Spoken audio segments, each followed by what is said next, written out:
ನಮಸ್ಕಾರ.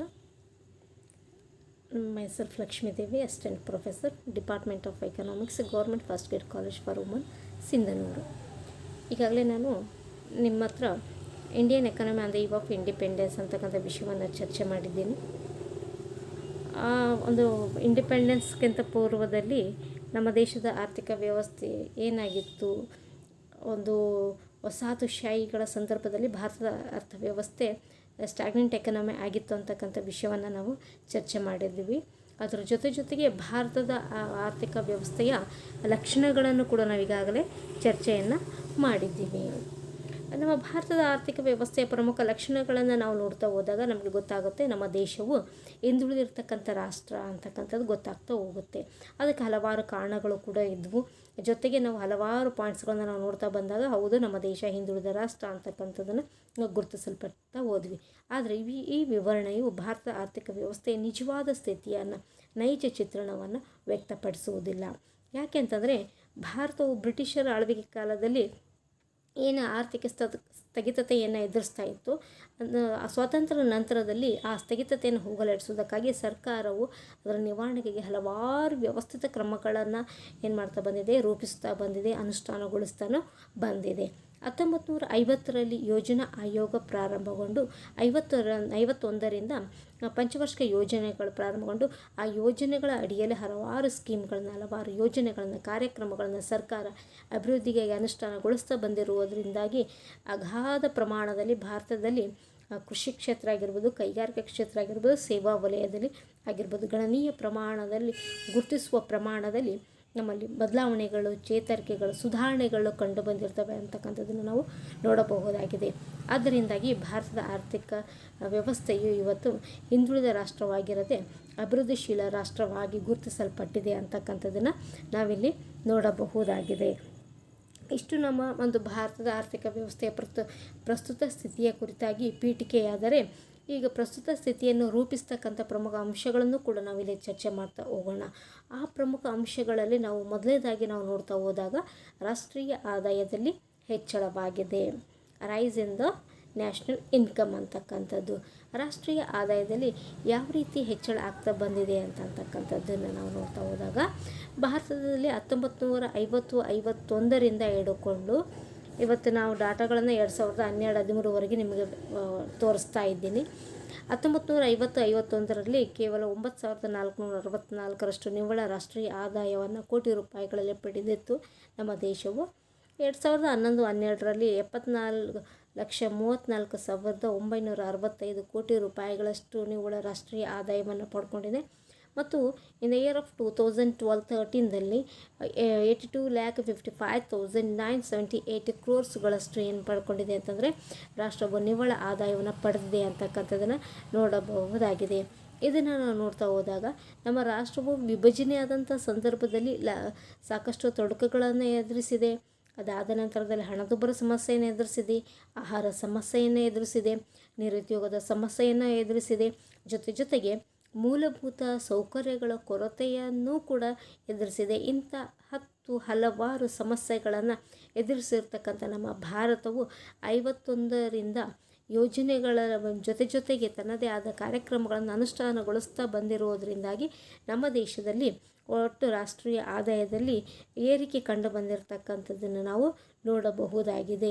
ಈ ಒಂದು ಏರಿಕೆಯು ಪ್ರಸ್ತುತ ಸ್ಥಿತಿಯಲ್ಲಿ ಸಾಕಷ್ಟು ಸುಧಾರಣೆಯಾಗಿದೆ ಅಂತಕ್ಕಂಥದ್ದನ್ನು ನಾವಿಲ್ಲಿ ಗುರುತಿಸಬಹುದಾಗಿದೆ.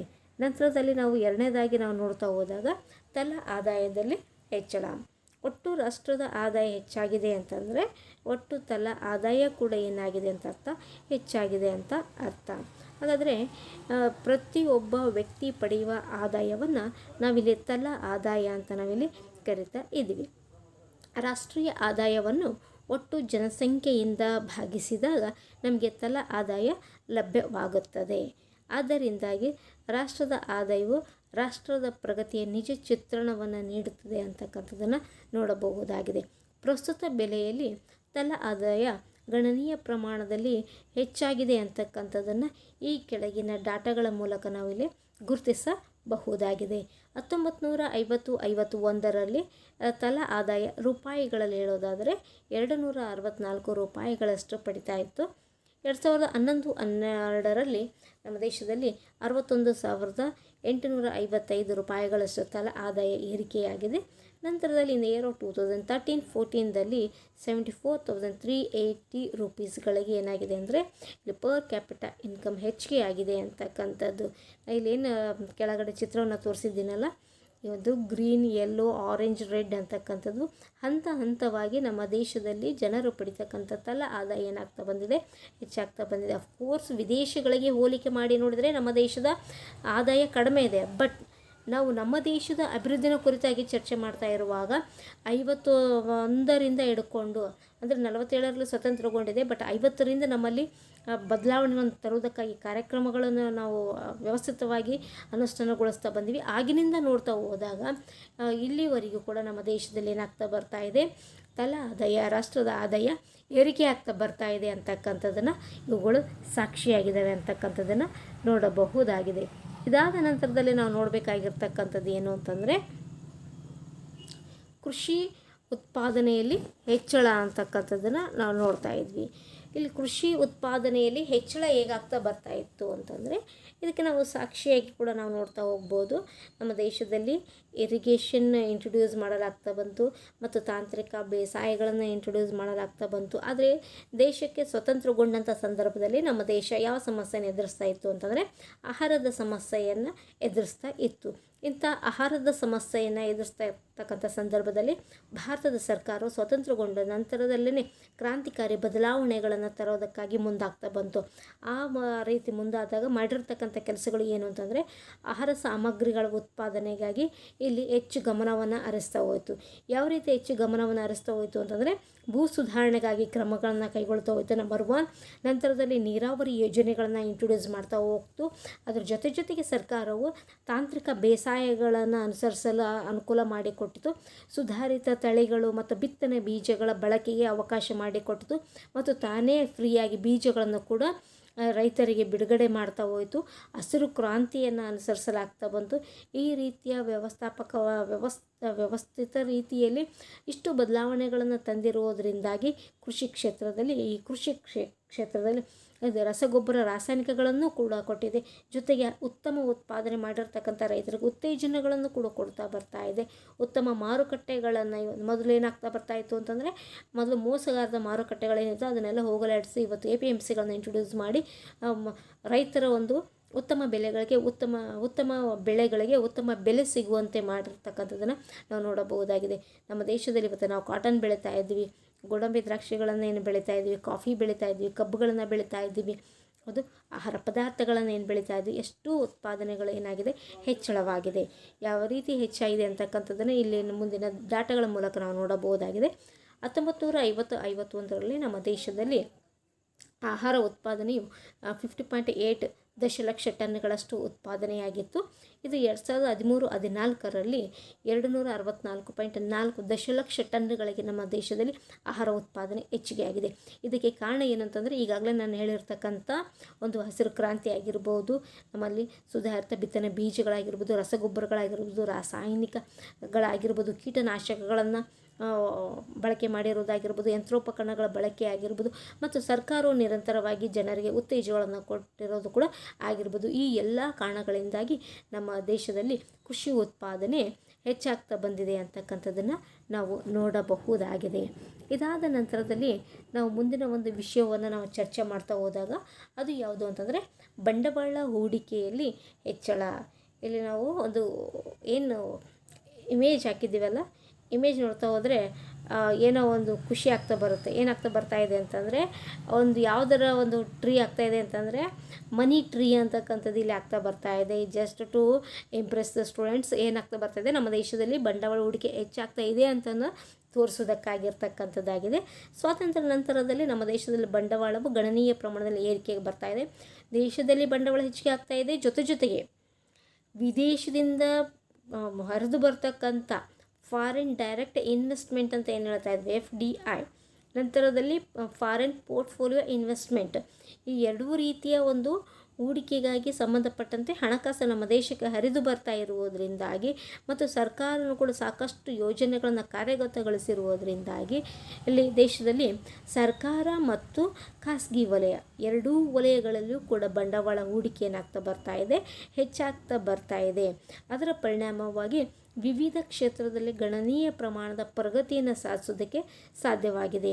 ಹಾಗಾದರೆ ಬಂಡವಾಳ ಹೂಡಿಕೆ ಎಲ್ಲೆಲ್ಲಿ ಹೆಚ್ಚಿಗೆ ಆಗಿದೆ ಅಂತ ನಾವು ನೋಡ್ತಾ ಹೋದಾಗ ನಮ್ಮ ದೇಶಕ್ಕೆ ಬೇಕಾಗಿರ್ತಕ್ಕಂಥ ಮೂಲಭೂತ ಸೌಕರ್ಯಗಳನ್ನು ಒದಗಿಸಿಕೊಡುವಲ್ಲಿ ಬಂಡವಾಳ ಹೂಡಿಕೆ ಹೆಚ್ಚಿಗೆ ಆಗಿದೆ. ವೈದ್ಯಕೀಯ ಶಿಕ್ಷಣವನ್ನು ಒದಗಿಸುವಲ್ಲಾಗಿರ್ಬೋದು ಮತ್ತು ಹೈಯರ್ ಎಜುಕೇಷನ್ ಕೊಡುವಲ್ಲಿ ಕೂಡ ಆಗಿರ್ಬೋದು. ನಂತರದಲ್ಲಿ ಕೃಷಿ ಅಭಿವೃದ್ಧಿಗಾಗಿ ಕೂಡ ಆಗಿರ್ಬೋದು. ಅದರ ಜೊತೆಗೆ ನಮ್ಮ ದೇಶದಲ್ಲಿ ಏನಾಗ್ತಾ ಬರ್ತಾ ಇದೆ ಅಂತಂದರೆ ಟೆಕ್ನಾಲಜಿ ಡೆವಲಪ್ಮೆಂಟ್ ಮಾಡೋದಕ್ಕಾದರೂ ಕೂಡ ಆಗಿರ್ಬೋದು. ಎಲ್ಲ ವಿಷಯಗಳಿಗೂ ಕೂಡ ನಮ್ಮ ದೇಶದಲ್ಲಿ ಏನಾಗ್ತಾ ಬರ್ತಾ ಇದೆ, ಹೂಡಿಕೆ ಹೆಚ್ಚಿಗೆ ಆಗ್ತಾ ಬರ್ತಾ ಇದೆ. ಈ ರೀತಿ ಹೂಡಿಕೆ ಹೆಚ್ಚಿಗೆ ಆಗ್ತಾ ಬಂದು ಅದು ಚಿಗುರೊಡೆದು ಗಿಡಗಳಾಗಿ ಹಲವಾರು ಫಲಗಳನ್ನು ನೀಡ್ತಾ ಇದೆ ಅಂತಕ್ಕಂಥದ್ದನ್ನು ನಾವಿಲ್ಲಿ ನೋಡಬಹುದಾಗಿದೆ. ಇದಾದ ನಂತರದಲ್ಲಿ ನಾವು ಚರ್ಚೆ ಮಾಡಬೇಕಾಗಿರ್ತಕ್ಕಂಥ ಮತ್ತೊಂದು ವಿಷಯ ಯಾವುದು ಅಂತಂದರೆ ಕೈಗಾರಿಕಾ ಉತ್ಪಾದನೆಯಲ್ಲಿ ಹೆಚ್ಚಳ. ಇಲ್ಲಿ ಇಮ್ಯಾಜ್ ಹಾಕಿರ್ತಕ್ಕಂಥದ್ದು ನೋಡ್ತಾ ಹೋದರೆ ಇಂಡಸ್ಟ್ರೀಸ್ ಡೆವಲಪ್ಮೆಂಟ್ ಅಂತಕ್ಕಂಥದ್ದು ಹಲವಾರು ಕ್ಷೇತ್ರಗಳಲ್ಲಿ ಇವತ್ತು ಕೈಗಾರಿಕೆಗಳು ಏನಾಗ್ತಾ ಬರ್ತದೆ, there is a rapid development in the industrial sector ಅಂತಕ್ಕಂಥದ್ದನ್ನು ಕೂಡ ನಾವಿಲ್ಲಿ ನೋಡಬಹುದಾಗಿದೆ. ಆದರೆ ಸ್ವತಂತ್ರ ಬಂದಂಥ ಸಂದರ್ಭದಲ್ಲಿ ನಮ್ಮ ದೇಶದ ಕೈಗಾರಿಕಾ ಸ್ಥಿತಿ ಏನಾಗಿತ್ತು, ಕೈಗಾರಿಕಾ ಕ್ಷೇತ್ರ ಏನಾಗಿತ್ತು ಅಂತಂದರೆ ತುಂಬ ಹೀನಾಯ ಸ್ಥಿತಿಯಲ್ಲಿ ಇತ್ತು ಅಂತಕ್ಕಂಥದ್ದನ್ನು ನಾವು ನೋಡಬಹುದಾಗಿದೆ. ಅಂದರೆ ನಮ್ಮ ದೇಶದಲ್ಲಿ ನಾವು ಉತ್ಪಾದನೆ ಮಾಡ್ತಕ್ಕಂಥ ವಸ್ತುಗಳು ಕೇವಲ ಏನಾಗಿದ್ವು ಅಂತಂದರೆ ಅನುಭೋಗಿ ಸರಕುಗಳ ಉತ್ಪಾದನೆಗೆ ಮಾತ್ರ ಸೀಮಿತವಾಗಿತ್ತು. ಅಂದರೆ ವಸ್ತುಗಳಲ್ಲಿ ನಾವು ಅನುಭೋಗಿ ಸರಕುಗಳು ಮತ್ತು ಬಂಡವಾಳ ಸರಕುಗಳು ಅಂತ ನಾವು ನೋಡ್ತಾ ಹೋಗ್ತೀವಿ. ಹೌದು, ಉತ್ಪಾದನೆಗೆ ಬೇಕಾಗಿರ್ತಕ್ಕಂಥ ಮಷಿನ್ಗಳನ್ನು ಉತ್ಪಾದನೆ ಮಾಡುವ ಕೈಗಾರಿಕೆಗಳು ಏನಾಗ್ತಾ ಬರ್ತವೆ ಅಂತಂದರೆ ಬಂಡವಾಳ ಸರಕುಗಳು ಆಗ್ತಾ ಬರ್ತವೆ. ಅಂಥ ಸರಕುಗಳ ಮಷಿನ್ಗಳ ತಯಾರಿಕೆ, ಯಂತ್ರೋಪಕರಣಗಳ ತಯಾರಿಕೆ ಏನು ನೋಡ್ತಾ ಇದೆ, ಅವುಗಳ ಉತ್ಪಾದನೆ ನಮ್ಮ ದೇಶದಲ್ಲಿ ಇದ್ದಿಲ್ಲ. ಕೇವಲ ಅನುಭೋಗ್ಯ ಸರಕುಗಳನ್ನು ಮಾತ್ರ ನಮ್ಮ ದೇಶದಲ್ಲಿ ನಾವು ಉತ್ಪಾದನೆಯನ್ನು ಮಾಡ್ತಾ ಇದ್ವಿ.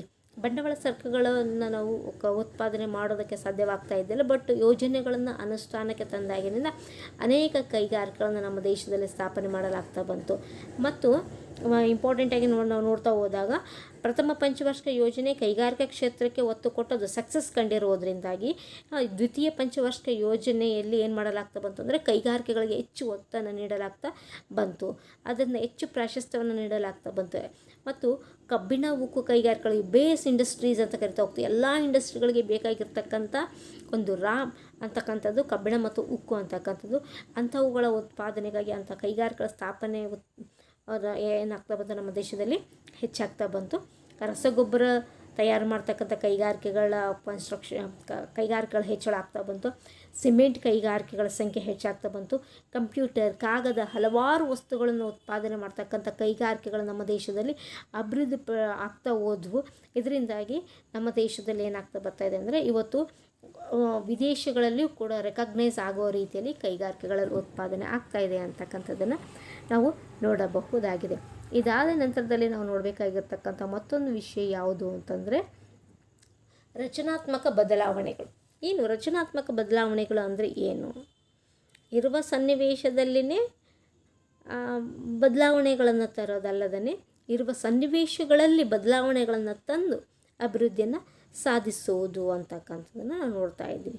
ಎಕ್ಸಾಂಪಲ್, ಕೈಗಾರಿಕೆಗಳಲ್ಲಿ ಕೆಲಸ ಮಾಡುವವರನ್ನು ಹೆಚ್ಚೆಚ್ಚು ದುಡಿಸ್ಕೊಂಡು ಉತ್ಪಾದನೆ ಹೆಚ್ಚಿಗೆ ಮಾಡುವುದಲ್ಲ, ಅವರಿಗೆ ಟ್ರೈನಿಂಗನ್ನು ಕೊಟ್ಟು, ಹೌದು, ಕಡಿಮೆ ಸಮಯದಲ್ಲಿ ಗರಿಷ್ಠ ಉತ್ಪಾದನೆ ಮಾಡೋ ಟ್ಯಾಲೆಂಟ್ಗಳನ್ನು ಒದಗಿಸಿ ಟ್ರೈನಪ್ನ ಮಾಡಿ, ಹೌದು, ಮತ್ತು ಕೈಗಾರಿಕೆಗಳಲ್ಲಿ ಈಗಾಗಲೇ ಬಳಕೆ ಮಾಡುವ ಹಳೆಯ ರೀತಿಯ ಯಂತ್ರೋಪಕರಣಗಳನ್ನು ಬಳಕೆ ಮಾಡದೇ ನವೀನ ಮಾದರಿಯ ಯಂತ್ರೋಪಕರಣಗಳನ್ನು ಬಳಕೆ ಮಾಡಿ ಉತ್ಪಾದನೆಯನ್ನು ಮುಂದುವರಿಸ್ತಾ ಹೋದರೆ ಈ ರೀತಿ ತಮ್ಮದೇ ಆದ ಉತ್ಪಾದನೆ ಮಾಡುವಾಗ ಬಳಕೆ ಮಾಡೋ ಟೆಕ್ನಾಲಜಿಗಳನ್ನು ಕೂಡ ನ್ಯೂ ಟೆಕ್ನಾಲಜಿಗಳನ್ನು ಇಂಟ್ರೊಡ್ಯೂಸ್ ಮಾಡ್ತಾ ಹೋದರೆ ಇವುಗಳನ್ನು ನಾವೇನಂತ ಕರಿತಾ ಹೋಗ್ತೀವಿ ಅಂತಂದರೆ ರಚನಾತ್ಮಕ ಬದಲಾವಣೆಗಳು ಅಂತ ನಾವು ಕರಿತಾ ಇದ್ವಿ.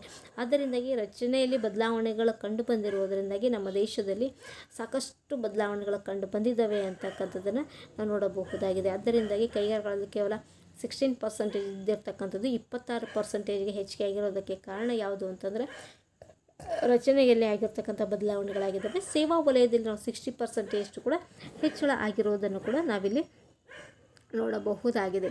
ಇದಾದ ನಂತರದಲ್ಲಿ ನಾವು ನೋಡಬೇಕಾಗಿರ್ತಕ್ಕಂಥ ಮತ್ತೊಂದು ವಿಷಯ ಯಾವುದು ಅಂತಂದರೆ ಸಾಮಾಜಿಕ ಮೌಲ್ಯೋತ್ಪಾದಕ ಬಂಡವಾಳದ ಹೆಚ್ಚಳ ಅಂತಕ್ಕಂಥದ್ದಾಗಿದೆ. ಸಾಮಾಜಿಕ ಮೌಲ್ಯೋತ್ಪಾದಕ ಬಂಡವಾಳಗಳ ಹೆಚ್ಚಳವನ್ನು ನಾವು ನೋಡ್ತಾ ಹೋದಾಗ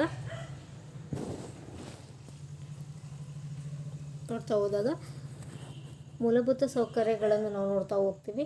ಆ ಮೂಲಭೂತ ಸೌಕರ್ಯಗಳು ಅಂತಂದಾಗ ನಮ್ಮ ದೇಶದಲ್ಲಿ ಸಾರಿಗೆ ಸಂಪರ್ಕಗಳಾಗಿರ್ಬೋದು, ನೀರಾವರಿ ವ್ಯವಸ್ಥೆ ಆಗಿರ್ಬೋದು, ಇಂಧನದ ಉತ್ಪಾದನೆ ಆಗಿರಬಹುದು, ಶಿಕ್ಷಣ ಆಗಿರ್ಬೋದು, ಆರೋಗ್ಯ ಆಗಿರ್ಬೋದು, ನೈರ್ಮಲೀಕರಣ ಆಗಿರ್ಬೋದು, ಇಂಥ ಮೂಲಭೂತ ಸೌಕರ್ಯಗಳು, ತರಬೇತಿ ಆಗಿರ್ಬೋದು, ಅದೇ ಸಂದರ್ಭದಲ್ಲಿ ಸಂಶೋಧನೆಗಳು ಕೂಡ ಆಗಿರ್ಬೋದು. ಇಂಥ ಹಲವಾರು ಮೂಲಭೂತ ಸವಲತ್ತುಗಳನ್ನು ಒದಗಿಸಿಕೊಟ್ಟಾಗ ಮೌಲ್ಯೋತ್ಪಾದಕಗಳು ನಮ್ಮ ದೇಶದಲ್ಲಿ ಹೆಚ್ಚಿಗೆ ಆಗ್ತಾ ಬಂದಿರುವುದನ್ನು ಕೂಡ ನಾವಿಲ್ಲಿ ನೋಡಬಹುದಾಗಿದೆ. ಇದಕ್ಕೆ ಸಾಕ್ಷಿಯಾಗಿ ನಾವಿರ್ತಕ್ಕಂಥ ಈ ಒಂದು ಪ್ರದೇಶಕ್ಕೂ ಕೂಡ ಇವತ್ತು ಯೂನಿವರ್ಸಿಟಿ ಬ್ರ್ಯಾಂಚ್ಗಳು ಬಂದಿರೋದನ್ನು ನಾವು ನೋಡ್ತಾ ಹೋದರೆ ಇವತ್ತು ಏನಾಗ್ತಾ ಬರ್ತಾ ಇದೆ ಅಂತಂದರೆ ಶಿಕ್ಷಣ ಅಂತಕ್ಕಂಥದ್ದು ಎಲ್ಲರಿಗೆ ಸಿಗ್ತಾ ಇದೆ ಅಂತಕ್ಕಂಥದ್ದು ಕೂಡ ನಾವು ನೋಡಬಹುದಾಗಿದೆ. ಹೈಯರ್ ಎಜುಕೇಷನ್ ಅಂತಕ್ಕಂಥದ್ದು ಕೆಲವು ಜನರಿಗೆ ಸೀಮಿತವಾಗಿರ್ತಕ್ಕಂಥದ್ದು ಮತ್ತು ಅಷ್ಟು ದೂರಕ್ಕೆ ಯೂನಿವರ್ಸಿಟಿಗಳಿಗೆ ಕಳಿಸಿದಾಗ ಮಾತ್ರ ಸ್ಟಡಿ ಮಾಡಬೇಕಾಗಿರ್ತಕ್ಕಂಥ ಪರಿಸ್ಥಿತಿ ಇವತ್ತಿಲ್ಲ. ಇವತ್ತು ಅವ್ರು ಇದ್ದಲ್ಲೇ ಕೂಡ ಅವ್ರು ಏನು ಮಾಡ್ಬೋದಾಗಿದೆ ಅಂದರೆ ಹೈಯರ್ ಎಜುಕೇಷನ್ ಪಡೆಯಬಹುದಾಗಿದೆ. ಇದಕ್ಕೆ ನಾವೇನಂತ ಕರಿತಾ ಹೋಗ್ತದೆ, ನಮ್ಮ ದೇಶದಲ್ಲಿ ಮೌಲ್ಯೋತ್ಪಾದಕಗಳು ಪ್ರಮಾಣ ಹೆಚ್ಚಿಗೆ ಆಗಿದ್ದಾವೆ ಅಂತಕ್ಕಂಥದ್ದನ್ನು ನೋಡಬಹುದು. ಇವುಗಳ ಮೇಲೆ ಸರ್ಕಾರ ಏನು ಮಾಡ್ತಾ ಇದೆ ಅಂತಂದರೆ ಬಂಡವಾಳವನ್ನು ಹೆಚ್ಚು ಹೂಡಿಕೆ ಮಾಡ್ತಾ ಇದೆ ಅಂತಕ್ಕಂಥದ್ದು ಕೂಡ ನೋಡಬಹುದಾಗಿದೆ. ಜನರ ಜೀವನ ಕ್ರಮದಲ್ಲಿ ಕೂಡ ಇವತ್ತು ಸಾಕಷ್ಟು ಬದಲಾವಣೆ ಕಂಡು ಬಂದಿರೋದನ್ನು ನಾವು ನೋಡಬಹುದಾಗಿದೆ. ರಸ್ತೆಗಳು ಸಾಕಷ್ಟು ಹೆಚ್ಚಿಗೆ ಬಂದಿರೋದನ್ನು ನಾವು ನೋಡಬಹುದಾಗಿದೆ. ವಿದ್ಯುತ್ ಉತ್ಪಾದನೆ ಅಂತ ಕೂಡ ಏನು ಮಾಡ್ತಾ ಇದೆ ಅಂತಂದರೆ ಇವತ್ತು ಸಾಕಷ್ಟು ಹೆಚ್ಚಿಗೆ ಆಗಿರ್ತಕ್ಕಂಥದ್ದು 2013-14 ವೇಳೆಗೆ 962 ಬಿಲಿಯನ್ ಕಿಲೋ ವ್ಯಾಟದಷ್ಟು ಉತ್ಪಾದನೆ ನಮ್ಮ ದೇಶದಲ್ಲಿ ಉತ್ಪಾದನೆಯಾಗಿತ್ತು ಅಂತಕ್ಕಂಥದ್ದನ್ನು ನಾವು ನೋಡಬಹುದಾಗಿದೆ. ಮತ್ತು 48.65 ಲಕ್ಷ ಕಿಲೋಮೀಟ್ರ್ ಉದ್ದದ ರಸ್ತೆಗಳನ್ನು ಕೂಡ ನಮ್ಮ ದೇಶದಲ್ಲಿ ನಿರ್ಮಾಣ ಮಾಡಲಾಗಿದೆ ಅಂತ ನೋಡಬಹುದಾಗಿದೆ. ಅಂದರೆ ಅದರ ದೊಡ್ಡ ರಸ್ತೆಗಳು ನಿರ್ಮಾಣವಾಗಿದೆ. ಸ್ಟೇಟ್ ಹೈವೇಗಳಾಗಿರ್ಬೋದು, ನ್ಯಾಷನಲ್ ಹೈವೇಗಳಾಗಿರ್ಬೋದು, ರಸ್ತೆಗಳು ನಿರ್ಮಾಣವಾಗಿದ್ದಾವೆ. ಶಿಕ್ಷಣ ಸಂಸ್ಥೆಗಳು ನಿರ್ಮಾಣವಾಗಿದ್ದಾವೆ. ಮತ್ತು ಇವತ್ತು ಗ್ರಾಮಗಳ ಮಟ್ಟದಲ್ಲಿ ಕೂಡ ವೈದ್ಯಕೀಯ ಸಂಸ್ಥೆಗಳು ಸ್ಥಾಪನೆಗೊಂಡಿರ್ತಕ್ಕಂಥದ್ದು ಕೂಡ ನಾವು ನೋಡ್ತಾ ಇದ್ದೀವಿ. ಬ್ಯಾಂಕ್ಗಳು, ಎಲ್ಲ ಕ್ಷೇತ್ರಗಳಲ್ಲಿ ಬ್ಯಾಂಕ್ಗಳು ಇರತಕ್ಕಂಥದ್ದನ್ನು ನಾವು ನೋಡ್ತಾ ಇದ್ದೀವಿ. ಹೌದು, ಇವತ್ತು ನೈರ್ಮಲ್ಯಕ್ಕೆ ಹೆಚ್ಚು ಒತ್ತನ್ನು ಕೊಡ್ತಕ್ಕಂಥ ಗ್ರಾಮ ಪಂಚಾಯಿತಿಗಳನ್ನು ಕೂಡ ನಾವಿಲ್ಲಿ ನೋಡ್ತಾ ಇದ್ವಿ. ಇಂಧನ ಉತ್ಪಾದನೆ ಅಂತಕ್ಕಂಥದ್ದು ಕೂಡ ಹೆಚ್ಚಾಗ್ತಾ ಇದೆ. ಎನರ್ಜಿ ಪ್ರೊಡಕ್ಷನ್ ಅಂತಕ್ಕಂಥದ್ದು ಕೇವಲ ಹೈಡ್ರೋ ಎನರ್ಜಿ ಅಂತ ಅಲ್ಲದೇ, ವಿಂಡ್ ಎನರ್ಜಿ ಅಂತ ಅಲ್ಲದೇ, ವೇವ್ಸ್ ಎನರ್ಜಿ ಕೂಡ ನಾವು ಇವತ್ತು ಸೋಲಾರ್ ಎನರ್ಜಿ ಇವತ್ತು ಕಾಮನ್ ಆಗಿ ಇವತ್ತೆಲ್ಲರೂ ಕೂಡ ಸೋಲಾರ್ ಎನರ್ಜಿಯನ್ನು ಕೂಡ ಇವತ್ತು ಬಳಕೆ ಮಾಡ್ಕೊಳ್ತಾ ಇದ್ದಾರೆ. ಇದೆಲ್ಲನೂ ಕೂಡ ಮೌಲ್ಯೋತ್ಪಾದಕ ಬಂಡವಾಳದ ಮೇಲೆ ಆಗಿರ್ತಕ್ಕಂಥ ಹೂಡಿಕೆಯಿಂದಾಗಿ ಇಷ್ಟು ಬದಲಾವಣೆಗಳು ನಮ್ಮ ದೇಶದಲ್ಲಿ ಕಂಡು ಬಂದಿದ್ದಾವೆ ಅಂತಕ್ಕಂಥದ್ದನ್ನು ನಾವು ನೋಡಬಹುದಾಗಿದೆ. ನಂತರದಲ್ಲಿ ನಾವು ನೋಡ್ತಾ ಹೋದರೆ ಜೀವನ ಮಟ್ಟದಲ್ಲಿ ಸುಧಾರಣೆ ಅಂತಕ್ಕಂಥದ್ದನ್ನು ನಾವು ನೋಡ್ತಾ ಹೋಗ್ತೀವಿ. ಯಾವ ರೀತಿ ನಮ್ಮ ದೇಶದಲ್ಲಿರುವ ಜನರ ಜೀವನ ಮಟ್ಟ ಸುಧಾರಣೆ ಆಗ್ತಾ ಬಂದಿದೆ ಅಂತಕ್ಕಂಥದ್ದು. ಸ್ವಾತಂತ್ರ್ಯ ಪೂರ್ವದಲ್ಲಿ ಇರ್ತಕ್ಕಂಥ ಜನ ಮತ್ತು ಸ್ವತಂತ್ರ ಸಂದರ್ಭದಲ್ಲಿ ಇದ್ದಂಥ ಜನ ಮತ್ತು ಇತ್ತೀಚಿನ ಜನರ ಜೀವನ ಸಾಕಷ್ಟು ವ್ಯತ್ಯಾಸವಾಗಿರ್ತಕ್ಕಂಥದ್ದನ್ನು ನಾವು ನೋಡ್ತಾ ಇದ್ದೀವಿ. ಭಾರತದ ಆರ್ಥಿಕ ವ್ಯವಸ್ಥೆಯಲ್ಲಿ ಸುಧಾರಣೆಗಳು ಕಂಡುಬರೋದ್ರಿಂದಾಗಿ ರಾಷ್ಟ್ರದ ಆದಾಯ, ಕೃಷಿ ಉತ್ಪಾದನೆ, ಕೈಗಾರಿಕೆಗಳ ಉತ್ಪಾದನೆ ಮತ್ತು ಉಳಿದಂಥ ಹಲವು ಕ್ಷೇತ್ರಗಳಲ್ಲಿ ಬದಲಾವಣೆಗಳು ಕಂಡು ಬಂದಿರೋ ಪ್ರಯುಕ್ತವಾಗಿ ಸಾಮಾಜಿಕವಾಗಿ ಸಾಕಷ್ಟು ಬದಲಾವಣೆಗಳಾಗಿದ್ದಾವೆ. ಜನರ ಜೀವನ ಮಟ್ಟ ಕೂಡ ಇವತ್ತೇನಾಗಿದೆ, ಸ್ಟ್ಯಾಂಡರ್ಡ್ ಆಗಿದೆ ಅಂತಕ್ಕಂಥದ್ದನ್ನು ನೋಡಬಹುದಾಗಿದೆ. ಉತ್ಪಾದನೆ ನಮ್ಮ ದೇಶದಲ್ಲಿ ಎಲ್ಲ ಕ್ಷೇತ್ರಗಳಲ್ಲಿ ಹೆಚ್ಚಾಗಿರೋದ್ರಿಂದಾಗಿ 50ಕ್ಕೆ ಹೋಲಿಕೆ ಮಾಡಿ ನೋಡಿದರೆ 1950ಕ್ಕೆ ಹೋಲಿಕೆ ಮಾಡಿ ನೋಡಿದಾಗ ಪ್ರಸ್ತುತದಲ್ಲಿ ಎಲ್ಲ ಕ್ಷೇತ್ರಗಳಲ್ಲಿ ಉತ್ಪಾದನೆ, ಹೂಡಿಕೆ ಹೆಚ್ಚಿಗೆ ಆಗಿರುವುದರಿಂದಾಗಿ ನಮ್ಮ ದೇಶದಲ್ಲಿ ಉತ್ಪಾದನೆ ಹೆಚ್ಚಿಗೆ ಆಗಿರೋ ಪ್ರಯುಕ್ತ ಜನರು ಪಡೆಯುವ ಆದಾಯ ಹೆಚ್ಚಾಗ್ತಾ ಬಂದಿದೆ. ಜೊತೆಗೆ ಜನರು ಪಡೆಯುವ ಉದ್ಯೋಗದ ಸಂಖ್ಯೆಗಳು ಕೂಡ ವೃದ್ಧಿ ಆಗಿದ್ದಾವೆ ಅಂತಕ್ಕಂಥದ್ದನ್ನು ನೋಡಬಹುದಾಗಿದೆ. ಇದರಿಂದಾಗಿ ಜನರು ಇವತ್ತು ಎಲ್ಲ ರೀತಿಯ ಸವಲತ್ತುಗಳನ್ನು ಪಡಿತಾ ಇದ್ದಾರೆ. ಶಿಕ್ಷಣ ಪಡಿತಾ ಇದ್ದಾರೆ, ತರಬೇತಿನ ಪಡಿತಾ ಇದ್ದಾರೆ, ಉತ್ತಮ ಆರೋಗ್ಯನ ಪಡಿತಾ ಇದ್ದಾರೆ, ವಸತಿಗಳನ್ನ ಪಡಿತಾ ಇದ್ದಾರೆ, ರಸ್ತೆಗಳಿದ್ದಾವೆ, ಸಾರಿಗೆ ಸಂಪರ್ಕಗಳಿದ್ದಾವೆ. ಎಲ್ಲ ರೀತಿಯ ಸವಲತ್ತುಗಳಿರೋದ್ರಿಂದಾಗಿ ಅವರ ಜೀವನ ಶೈಲಿ ಇವತ್ತೇನಾಗಿದೆ, ಒಂದು ಸ್ಟ್ಯಾಂಡರ್ಡ್ ಮಟ್ಟಕ್ಕೆ ಹೆಚ್ಚಿಗೆ ಆಗಿದೆ. ಅದಕ್ಕಾಗಿಯೇ ನಮ್ಮ ದೇಶದಲ್ಲಿ ಜೀವನ ಮಟ್ಟದಲ್ಲಿ ಸುಧಾರಣೆ ಕಂಡು ಬಂದಿದೆ ಅಂತಕ್ಕಂಥದ್ದನ್ನು ನೋಡಬಹುದಾಗಿದೆ. ಆ ನಂತರದಲ್ಲಿ ನಾವು ನೋಡಬೇಕಾಯಿತು ಅಂತಂದರೆ ಬ್ಯಾಂಕಿಂಗ್ ಮತ್ತು ಹಣಕಾಸಿನ ಕ್ಷೇತ್ರದ ಬೆಳವಣಿಗೆ ಅಂತಕ್ಕಂಥದ್ದು. ಈ ಕ್ಷೇತ್ರದಲ್ಲೂ ಕೂಡ ನಮ್ಮ ದೇಶದಲ್ಲಿ ಸಾಕಷ್ಟು ಪ್ರಗತಿಯನ್ನು ಸಾಧಿಸಲಾಗಿದೆ ಅಂತಕ್ಕಂಥದ್ದು.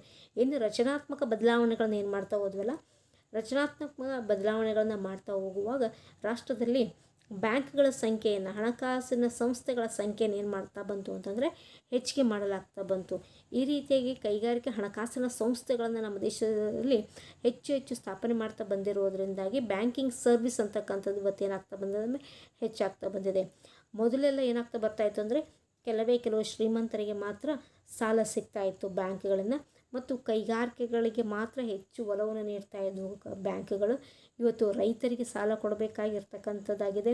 ಇವತ್ತು ವಾಣಿಜ್ಯ ಬ್ಯಾಂಕ್ಗಳಾಗಿರೋದು, ಇವತ್ತು ವಿಶೇಷ ಬ್ಯಾಂಕ್ಗಳು ನಾವು IDBI ಆಗಿರ್ಬೋದು, SIDBI ಆಗಿರ್ಬೋದು, ಎಕ್ಸಿಮ್ ಬ್ಯಾಂಕ್ ಆಗಿರ್ಬೋದು, ಹಲವಾರು ಬ್ಯಾಂಕ್ಗಳು ಇವತ್ತು ವಿಶೇಷವಾಗಿ ಕೈಗಾರಿಕೆಗಳಿಗೆ ಒದಗಿಸಿ ಕೊಡ್ತಕ್ಕಂಥವುಗಳು ಮತ್ತು ಕೃಷಿಗಳಿಗೆ ಒದಗಿಸಿ ಕೊಡ್ತಕ್ಕಂಥ ಹಲವಾರು ರೀತಿಯ ಹಣಕಾಸು ಸಂಸ್ಥೆಗಳನ್ನು, ಸಹಕಾರಿ ಸಂಸ್ಥೆಗಳನ್ನು ನಮ್ಮ ದೇಶದಲ್ಲಿ ಸ್ಥಾಪನೆ ಮಾಡಿ ಅವುಗಳನ್ನು ಬೆಳವಣಿಗೆ ಆಗಿರುವುದರಿಂದಾಗಿ ಇವತ್ತೇನಾಗ್ತಾ ಬರ್ತಾ ಇದೆ ಅಂದರೆ ಬ್ಯಾಂಕಿಂಗ್ ಕ್ಷೇತ್ರ ಸಾಕಷ್ಟು ಪ್ರಗತಿಯನ್ನು ಸಾಧಿಸಿದೆ ಅಂತಕ್ಕಂಥದ್ದು. ಇದೇ ವಾಣಿಜ್ಯ ಬ್ಯಾಂಕಿಗೆ ನಾವು ನೋಡ್ತಾ ಹೋದಾಗ 1969ರಲ್ಲಿ 14 ವಾಣಿಜ್ಯ ಬ್ಯಾಂಕ್ಗಳು ರಾಷ್ಟ್ರೀಕೃತಗೊಂಡಿದ್ವು. 1980ರಲ್ಲಿ 6 ವಾಣಿಜ್ಯ ಬ್ಯಾಂಕ್ಗಳು ರಾಷ್ಟ್ರೀಕೃತಗೊಂಡಿದ್ವು. ಈ ಬ್ಯಾಂಕ್ಗಳು ಇವತ್ತು ಸಾರ್ವಜನಿಕರಿಗೆ ಸಾಕಷ್ಟು ರೀತಿಯಲ್ಲಿ ಅನುಕೂಲಗಳನ್ನು ಮಾಡ್ತಾಯಿದ್ವಿ. ಇವತ್ತು ಇತ್ತೀಚಿನ ದಿನಗಳಲ್ಲಿ ಏನು ಮಾಡ್ತಾಯಿದ್ವಿ ಅಂತಂದರೆ, ಈ ನ್ಯಾಷನಲೈಸ್ಡ್ ಬ್ಯಾಂಕ್ಗಳು ಕೆಲವೊಂದು ಹಳ್ಳಿಗಳನ್ನು ದತ್ತು ತೆಗೆದುಕೊಂಡು ಏನು ಮಾಡ್ತಾಯಿದ್ವಿ ಅಂತಂದರೆ ಆ ಒಂದು ಹಳ್ಳಿಯ ಸರ್ವಾಂಗೀಣ ಅಭಿವೃದ್ಧಿಗಾಗಿ ಬೇಕಾಗಿರೋ ರೀತಿಯಲ್ಲಿ ಅತ್ಯಂತ ಕಡಿಮೆ ಬಡ್ಡಿ ದರದಲ್ಲಿ ಸಾಲವನ್ನು ಒದಗಿಸಿದ ಕೆಲಸವನ್ನು ಕೂಡ ಮಾಡ್ತಾ ಇದ್ದೇವೆ. ಮತ್ತು ಬ್ಯಾಂಕ್ಗಳಲ್ಲಿ ಲೀಡ್ ಬ್ಯಾಂಕ್ಗಳನ್ನು ಕೂಡ ನಾವು ನೋಡ್ತಾ ಇದ್ವಿ. ಇವತ್ತು ತಾನು ಅಷ್ಟೇ ಕೆಲಸವನ್ನಲ್ಲದೇ ಹಲವಾರು ಕೆಲಸವನ್ನು ಹೊಸದಾಗಿ ಇಂಟ್ರೊಡ್ಯೂಸ್ ಮಾಡ್ಕೊಳ್ತಾ ಇದೆ. ಜೊತೆಗೆ ಸರ್ಕಾರದ ಯೋಜನೆಗಳಲ್ಲಿ ತಾನೂ ಕೂಡ ಕೈ ಸೇರಿಸ್ತಾ ಇದೆ ಬ್ಯಾಂಕಿಂಗ್ ವ್ಯವಸ್ಥೆ, ಹಣಕಾಸಿನ ಕ್ಷೇತ್ರಗಳು. ಇದರಿಂದಾಗಿ ನಮ್ಮ ದೇಶದಲ್ಲಿ ಏನಾಗ್ತಾ ಬರ್ತಾ ಇದೆ ಅಂದರೆ ಸಾಕಷ್ಟು ಪ್ರಗತಿಯನ್ನು ನಾವು ಸಾಧಿಸ್ತಾ ಇದ್ದೀವಿ ಅಂತಕ್ಕಂಥದ್ದನ್ನು ನೋಡಬಹುದಾಗಿದೆ. ಇದಾದ ನಂತರದಲ್ಲಿ ನಾವು ನೋಡಬೇಕಾಗಿರ್ತಕ್ಕಂಥ ಮತ್ತೊಂದು ಪ್ರಮುಖ ವಿಷಯ ಯಾವುದು ಅಂತಂದರೆ, ನಮ್ಮ ದೇಶದಲ್ಲಿ ವಿಜ್ಞಾನ ಮತ್ತು ತಂತ್ರಜ್ಞಾನದ ಅಭಿವೃದ್ಧಿ ಆಗಿದೆ ಅಂತಕ್ಕಂಥದ್ದು, ಆಗ್ತಾ ಇದೆ ಅಂತಕ್ಕಂಥದ್ದನ್ನು ನಾವು ಒಪ್ಪಲೇಬೇಕಾಗಿರ್ತಕ್ಕಂಥದ್ದು. ಯಾಕೆಂತಂದರೆ ವಿಜ್ಞಾನ ಮತ್ತು ತಂತ್ರಜ್ಞಾನ ಕ್ಷೇತ್ರದಲ್ಲೂ ಕೂಡ ನಮ್ಮ ದೇಶವು, ನಮ್ಮ ಭಾರತವು ಅದ್ಭುತ ಪ್ರಗತಿಯನ್ನೇ ಸಾಧಿಸಿದೆ. ಅದು ಹಣ ಸಂಶೋಧನೆ ಆಗಿರ್ಬೋದು, ತಾಂತ್ರಿಕ ಬೆಳವಣಿಗೆಯಲ್ಲೇ ಆಗಿರ್ಬೋದು, ಇನ್ನೂ ಹಲವು ಕ್ಷೇತ್ರಗಳಲ್ಲಿ ಇವತ್ತು ಪ್ರಗತಿಯನ್ನು ಸಾಧಿಸಿದೆ. ಉಪಗ್ರಹ ಉಡಾವಣೆ ಮಾಡತಕ್ಕಂಥ ಕೆಲವು ರಾಷ್ಟ್ರಗಳಲ್ಲಿ, ಜಗತ್ತಿನಲ್ಲೇ ಕೆಲವು ರಾಷ್ಟ್ರಗಳು ಉಪಗ್ರಹ ಉಡಾವಣೆಯನ್ನು ಮಾಡ್ತಾ ಹೋಗ್ತವೆ. ಅಂಥ ಕೆಲವು ರಾಷ್ಟ್ರಗಳ ಪೈಕಿ ನಮ್ಮ ರಾಷ್ಟ್ರವೂ ಕೂಡ ಒಂದು ಅಂತಕ್ಕಂಥದ್ದು ನಮ್ಮ ಹೆಮ್ಮೆಯ ವಿಷಯವಾಗಿದೆ. ಈ ರೀತಿಯಾಗಿ ವಿಜ್ಞಾನ ಮತ್ತು ತಂತ್ರಜ್ಞಾನಗಳು ಇವತ್ತು ಯಾವ ಕ್ಷೇತ್ರದಲ್ಲಿ ತಂತ್ರಜ್ಞಾನ ಇಲ್ಲ ಹೇಳಿ, ಪ್ರತಿ ಕ್ಷೇತ್ರದಲ್ಲಿ ಇವತ್ತು ನಾವು ತಂತ್ರಜ್ಞಾನವನ್ನು ಅಳವಡಿಕೆ ಮಾಡಿಕೊಂಡು ನಮ್ಮ ಕಾರ್ಯಗಳನ್ನು ನಿರ್ವಹಿಸ್ತಾ ಇದ್ವಿ. ಇದರಿಂದಾಗಿ ಇವತ್ತೇನಾಗ್ತಾ ಬರ್ತದೆ, ನಮ್ಮ ದೇಶದ ಪ್ರಸ್ತುತ ಸ್ಥಿತಿ ಉತ್ತಮವಾಗಿದೆ, ಮೊದಲಿಗಿಂತಲೂ ಉತ್ತಮವಾಗಿದೆ ಅಂತಕ್ಕಂಥದ್ದನ್ನು ನಾವು ನಂಬಲೇಬೇಕಾಗಿರ್ತಕ್ಕಂಥದ್ದು. ನಂತರ ನಾವು ನೋಡಬೇಕಾಗಿರ್ತಕ್ಕಂಥದ್ದು ಏನು ಅಂತಂದರೆ ಜನಜಾಗೃತಿ. ಇವತ್ತು ಎಲ್ಲರೂ ಕೂಡ ಕಾನ್ಷಿಯಸ್ ಆಗಿದ್ದಾರೆ. ಇವತ್ತು ಜನಸಾಮಾನ್ಯರಿಗೆ ಇದು ತಿಳಿಯಲ್ಲ, ಇದು ಗೊತ್ತಾಗಲ್ಲ ಅನ್ನೋ ರೀತಿಯಲ್ಲ, ರಾಜಕೀಯವಾಗಿ ಅರ್ಥ ಆಗ್ತಾ ಇದೆ, ಸಾಮಾಜಿಕವಾಗಿ ಅರ್ಥ ಆಗ್ತಾ ಇದೆ, ಆರ್ಥಿಕವಾಗಿ ಅರ್ಥ ಆಗ್ತಾ ಇದೆ. ಸರ್ಕಾರ ಯಾವ ಒಂದು ಯೋಜನೆಯನ್ನು ಇಂಟ್ರೊಡ್ಯೂಸ್ ಮಾಡಿದರೋ ಆ ಯೋಜನೆಯನ್ನು ಸರಿಯಾಗಿ ಬಳಕೆ ಮಾಡ್ತಕ್ಕಂಥ ಜನರು ಇವತ್ತು ನಮ್ಮ ದೇಶದಲ್ಲಿ ಇದ್ದಾರೆ, ಜಾಗೃತಗೊಂಡಿದ್ದಾರೆ. ಅದರಲ್ಲೂ ಕೂಡ ಇವತ್ತು ಮುಖ್ಯವಾಗಿ ಮಹಿಳೆಯರು ಕೂಡ ಇವತ್ತು ಹೆಚ್ಚು ಜಾಗೃತಗೊಂಡಿದ್ದಾರೆ ಅಂತಕ್ಕಂಥದ್ದನ್ನು ನಾವಿಲ್ಲಿ ನೋಡಬಹುದಾಗಿದೆ. ಅವರು ಕೈಗಾರಿಕಾ ಕ್ಷೇತ್ರದಲ್ಲಿ, ಕೃಷಿ ಕ್ಷೇತ್ರದಲ್ಲಿ, ಸೇವಾ ವಲಯದಲ್ಲಿ ಸಾಕಷ್ಟು ಪ್ರಗತಿಯನ್ನು ಸಾಧಿಸ್ತಾ ಇದ್ದಾರೆ ಮಹಿಳೆಯರು ಕೂಡ ಅಂತಕ್ಕಂಥದ್ದನ್ನು ನಾವು ನೋಡಬಹುದಾಗಿದೆ. ಜನರ ಜಾಗೃತಿ ಅಂತಕ್ಕಂಥದ್ದು ಯಾವುದೇ ಒಂದು ದೇಶದ ಅಭಿವೃದ್ಧಿಗೆ ಪ್ರಮುಖವಾದಂಥ ಅಂಶವಾಗ್ತಾ ಬರುತ್ತೆ. ಅಂಥದ್ರಲ್ಲಿ ಅದು 51ರಲ್ಲಿ ಮೂಲೆ ಗುಂಪಾಗಿರ್ತಕ್ಕಂಥ ಮಹಿಳೆ ಇವತ್ತು ಎಲ್ಲ ಕ್ಷೇತ್ರಗಳಲ್ಲಿ ತನ್ನದೇ ಆದ ಛಾಪು ಮೂಡಿಸಿರ್ತಕ್ಕಂಥದ್ದು. ಅವಳು ಪಡಿತಕ್ಕಂಥ ವಿದ್ಯೆಯಲ್ಲಿ ಇರ್ಬೋದು, ಮಾಡ್ತಕ್ಕಂಥ ಉದ್ಯೋಗದಲ್ಲಿ ಕೂಡ ಇರಬಹುದು, ತನ್ನದೇ ಆದ ಒಂದು ಹೆಸರನ್ನು ಮಾಡ್ತಾ ಬಂದಿದ್ದಾಳೆ ಅಂತಕ್ಕಂಥದ್ದನ್ನು ನಾವು ಒಪ್ಕೊಳ್ಳಬೇಕಾಗತ್ತೆ. ಈ ರೀತಿಯಾಗಿ ಮಾಡೋದಕ್ಕೆ ಕಾರಣ ಅಂದರೆ ಅವರಲ್ಲಿ ಜಾಗೃತಿ ಅಂತಕ್ಕಂಥದ್ದು ಹೆಚ್ಚಾಗಿದೆ ಅಂತಕ್ಕಂಥದ್ದನ್ನು ನಾವು ನೋಡಬಹುದಾಗಿದೆ.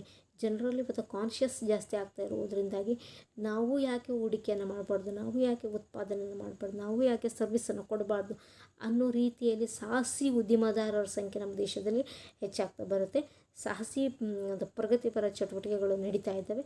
ಇದರಿಂದಾಗಿ ನಮ್ಮ ದೇಶ ಏನಾಗ್ತಾ ಬರ್ತಾ ಇದೆ ಅಂತಂದರೆ ಇವತ್ತು ಮುಂದುವರೆದ ರಾಷ್ಟ್ರ ಆಗುವ ಚಾನ್ಸಸ್ ತುಂಬಾ ಇದೆ ಅಂತಕ್ಕಂಥದ್ದನ್ನು ನೋಡಬಹುದಾಗಿದೆ. ಇಂಥ ಹಲವು ವಿಷಯಗಳನ್ನು ನಾವು ಮುಂದೆ ಇಟ್ಟುಕೊಂಡು ನಾವು ಚರ್ಚೆ ಮಾಡ್ತಾ ಹೋದ್ವಿ.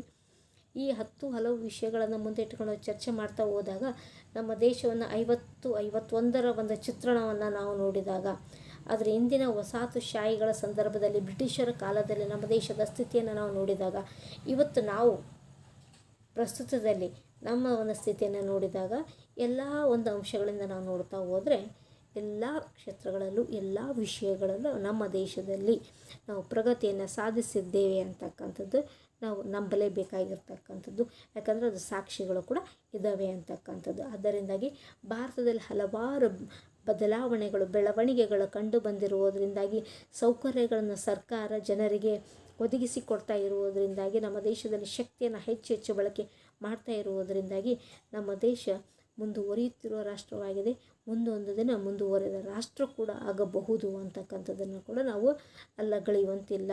ಹಲವಾರು ಜನರು ಇವತ್ತು ಏನು ಮಾಡ್ತಾಯಿದ್ದಾರೆ ಅಂತಂದರೆ, ಕೈಗಾರಿಕಾ ಕ್ಷೇತ್ರಗಳಲ್ಲಿ ಸರ್ವಿಸ್ ಸೆಕ್ಟರ್ಗಳಲ್ಲಿ ತಮ್ಮದೇ ಆದ ಛಾಪನ್ನು ಮೂಡಿಸಿ ಇವತ್ತು ನಮ್ಮ ದೇಶವನ್ನು ವಿದೇಶದವರು ತಿರುಗಿ ನೋಡುವಂತೆ ಕೂಡ ನಾವಿಲ್ಲಿ ನಮ್ಮ ದೇಶವನ್ನು ಮಾಡಿದ್ದಾರೆ ಅಂತಕ್ಕಂಥದ್ದು ಕೂಡ ನಾವು ನೋಡಬಹುದಾಗುತ್ತೆ. ಪ್ರಸ್ತುತ ಸ್ಥಿತಿ ನಮ್ಮ ದೇಶದ್ದು ಏನಾಗ್ತಾ ಬರ್ತಾ ಇದೆ, ಕಂಪರೇಟಿವ್ಲಿ 1950-51ಕ್ಕೆ ಕಂಪೇರ್ ಮಾಡ್ತಾ ನೋಡಿದಾಗ ಹಲವಾರು ಪಟ್ಟು ನಮ್ಮ ದೇಶದಲ್ಲಿ ಪ್ರಗತಿ ಅಂತಕ್ಕಂಥದ್ದು ಉಲ್ಬಣಗೊಂಡಿದೆ ಅಂತಕ್ಕಂಥದ್ದನ್ನು ಒಪ್ಪಲೇಬೇಕಾಗ್ತಾ ಹೋಗುತ್ತೆ.